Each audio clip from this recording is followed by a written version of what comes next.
What's doing, everybody? I'm Alec Lace. Thank you for watching First Class Fatherhood. Today's guest on the podcast is former NHL star Darius Kasparaitis.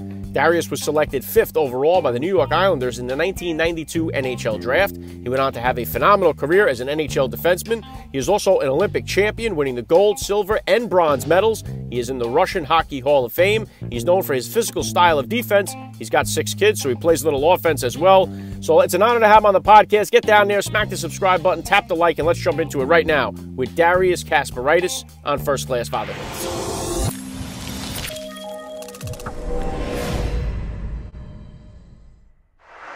Joining me now, First Class Father, Darius Kasparaitis. Welcome to First Class Fatherhood. Thank you for having me. All right, let's start right here. How many kids do you have, and how old are they? Oh, I have 6 kids. My oldest, she's 23, and then I have it's a girl. She's a girl. Then I have 2 more girls, twin girls. They're 12. Then I have a boy 10, boy 6, and boy 4. Wow. Yeah, that's all. I got 4 kids myself. I got 3 boys, and then we got our girl on the 4th try. If not, we'd have 5 by now. We'd be catching up to you, but we got her on the 4th try. Yeah. Well, what kind of sports or activities are they all into?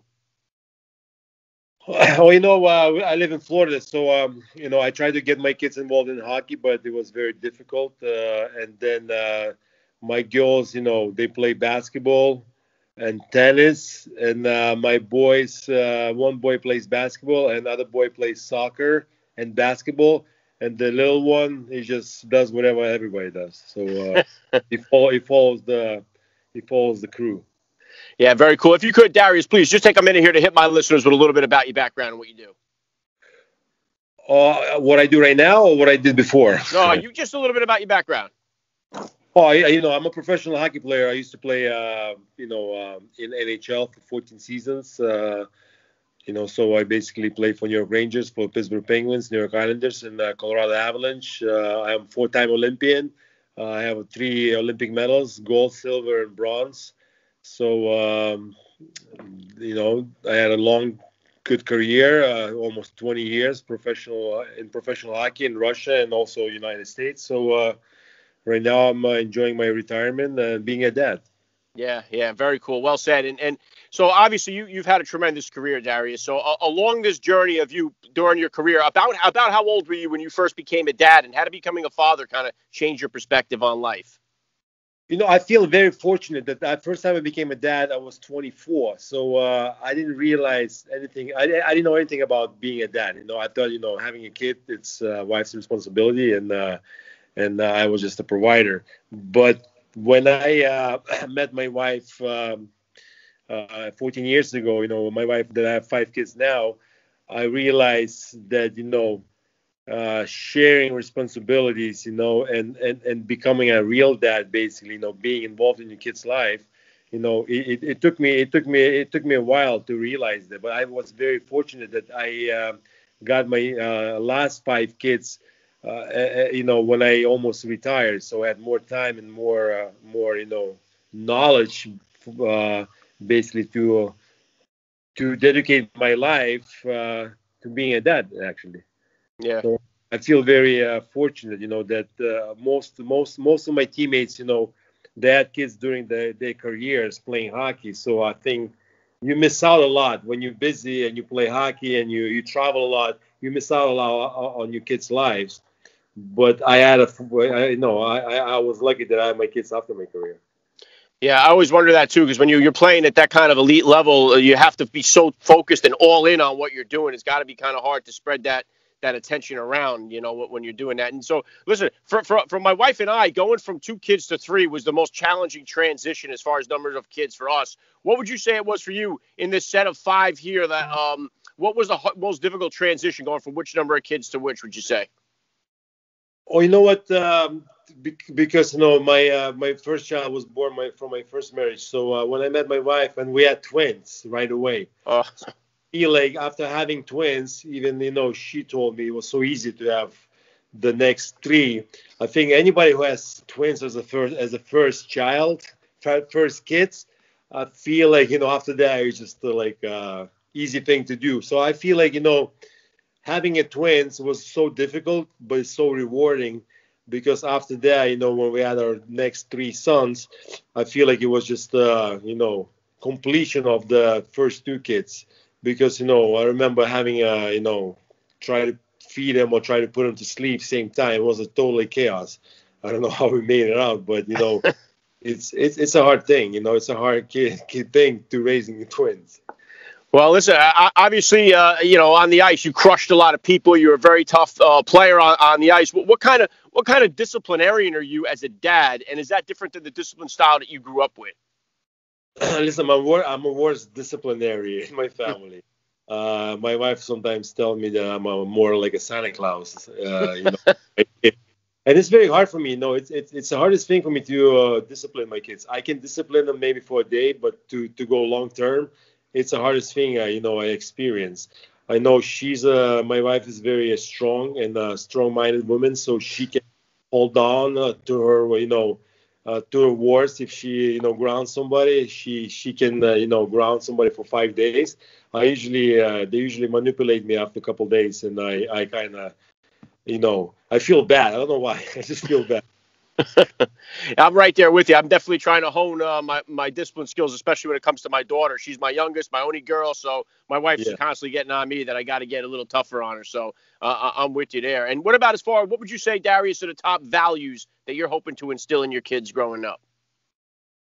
I think most important thing is kindness and love. You know what I'm saying?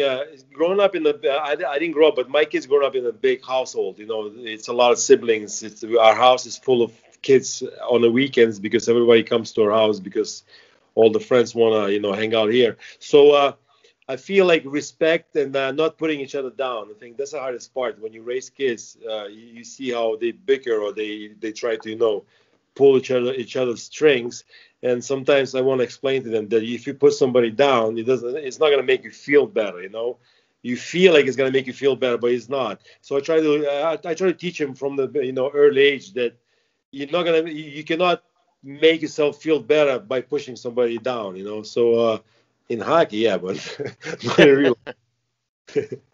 Yeah, I seen you push a guy or two down in hockey for sure. Listen, I feel better now. I try to show my YouTube videos for my kids, and my wife told me not to do it because there was not a lot of nice videos. And you don't want to confuse your kids about, the game of hockey. And you know what's sticking on the game of hockey here, Darius? Obviously, the game has changed a lot, even since you've retired. It's just one of the things that's become really important, especially in football, contact sports, has been the concussions and the concerns surrounding that stuff. So what would you say to parents out there that want to get their kids or their kids want to be involved in hockey and want to play at the elite level? What's the best way or what's the right age for parents to really start getting their kids involved in the full contact hockey? Oh, I feel it's up to the coaches and up to the parent. But I feel like honestly, I feel like parents they get obsessed with the kids' sports from such an early age. And I'm in the same shoes. Believe me, I started playing hockey when I was 8.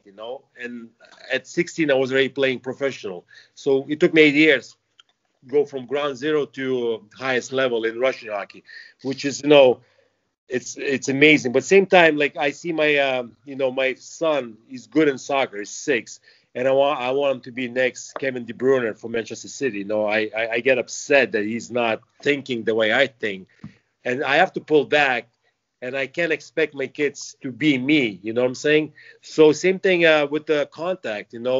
I feel like eventually they're gonna learn how to hit each other. You know what I'm saying? And that's why I love the hockey, because when I was a kid, you can express your frustration by being physical, not physical to hurt someone, but just express your anger that way. But I feel like right now things are changing. I think society is more softer now and more, with all the gadgets we have, people see a lot of things. So I feel like we have to be very careful to make our kids understand that every sport is a good sport. It's not a violent sport. We make it violent sometimes, and we love seeing people hit each other, but not not to make a concept of that and tell the kids, oh, look at this guy, you should do this, you should do that. I feel like you have to let them develop themselves and listen to them. Sometimes maybe they don't want to play the sport. You just have to listen. Yeah, and I'm not sure how it is with hockey. I never played hockey growing up. I'm in New Jersey here. We played a lot of street football. We played a Yeah. lot of the game, but we never played it organized. Like we always played it where we met up at the fields, we picked the teams, we made up the rules, and we settled all the fights and the arguments. There was no referees, coaches, parents hovering over us. We solved all those issues ourselves, and I feel like even my kids, like they go into these sports at like 4 years old, they're playing soccer, and they play for 20 minutes, and then everyone gets a cupcake and a drink, and it's like it just seems like we're kind of taking away all those like problem solving skills from the kids that are playing in these sports today. I totally agree. It gets me so frustrated when I see kids go to a 1 hour training session and they spend 30 minutes talking about something, instead of just training and playing a sport. It's what it is now, and it's difficult. I think me as a parent, I have to spend more time now with my kids outside, and and play with them actually, because I realize my kids don't want to go outside and play soccer as long as I have to go and play with him. Before, I remember as a kid, I leave my home 9 in the morning and come 9 at night, and I play with my peers outside my apartment building.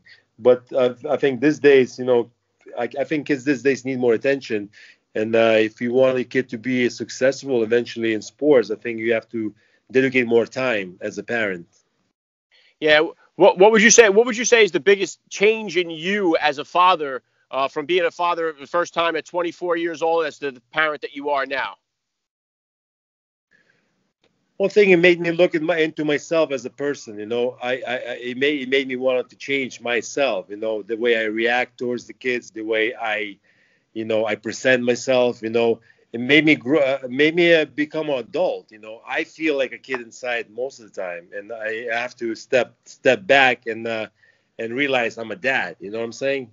And sometimes, it's a hard thing to do. And I totally understand being a parent. You have to work and you have to study, because naturally, I just want to buy them gifts and let them do whatever they want to do, and make sure they appreciate it. But most of the time, every time I go to Target or any toy store and I expect my kids to be different, 5 minutes later after I buy a gift or a toy, they become the same exactly. Kids, nothing changes. So I have to change. I can't change my kids. I have to change how I act as a parent. Yeah, well I said. feel that's what it is, because the time gives me to do that. With my first child, I didn't have much time, so I was just like, I was living in a bubble. But now it's a totally different ball game. And one thing I had written down here too is a lot of the NHL teams now, switching it back over to hockey here, after they have a home game win, they go to the center ice and they raise the sticks up in the air, and everything points to you being the originator of this when you were on the Rangers. Is that true? And how does it feel for you to see all these teams that are doing that, keeping that tradition going? Oh, it feels great. I did that after the game against Washington Capitals, when Marek Malik scored a beautiful penalty shootout goal through his legs. I was the last guy on the bench who had no chance to go, because we won. So I asked Jaromir Jagr to let's go up in the middle and raise our sticks, because we did in Europe during the lockout. So that's what we did. We gathered the troops and we did it, and then suddenly now a lot of teams doing it, which is great. I feel appreciating the fans, because they pay our salary. So appreciating them to come and support the team, I think that's the best thing you can do. Yeah, really cool. I always love to see that at the end of the game, especially now that everything's been going on with the entire the COVID and the way it's changed everything with sports has been just kind of crazy. Well, what kind of goals or plans do you have for yourself here for the future, Darius? Obviously, your career in the books here. What are you shooting for now? What is your goals and plans for the future? Well, my goals are, my dream is I want to build like a wellness center in Miami, with gym and the bathhouses and things like that. So I'm working on that thing. But most of that is just to raise my kids and help them grow as a good individuals. And when you're a dad, most of your dreams, you put everything to support your family and make sure they become good people. So basically, I feel very fortunate. I'm living my dream right now. I always dreamed to live in Florida and live on the water. And now I experience that, and having a big family makes even more fun. Yeah, very, very cool. And the last thing I'm going to hit you with here, Darius, I love to ask all the dads that I get on the podcast, what type of advice do you have for that new dad or for that about-to-be father who's out there listening? I think just don't ask. You always have to ask questions. If you don't know what to do with with a baby or how to be a dad, it's okay. No one does. I still don't know how to be a dad. Nobody gives you a manual. When the baby comes out and tells you how to do it. It just enjoy. I think being a dad, you have to enjoy every single moment, because kids grow. I always realize, every day, is a day spent with your kid. It's you're gonna remember that for the rest of your life. So I feel like, you cannot put things in the back burner and say, hey, no, one day I will spend time with my kid. You have to enjoy every single moment. The moment he came to this world, and the moment he leaves the house, I feel like you have to appreciate every single moment. Yeah, very well said. I love the message. This has been an honor for me. I got to say, Darius Kasparaitis, you're a first-class father all the way. And thank you so much for giving me a few minutes of your time here on First Class Fatherhood. Thank you so much. Thank you for having me.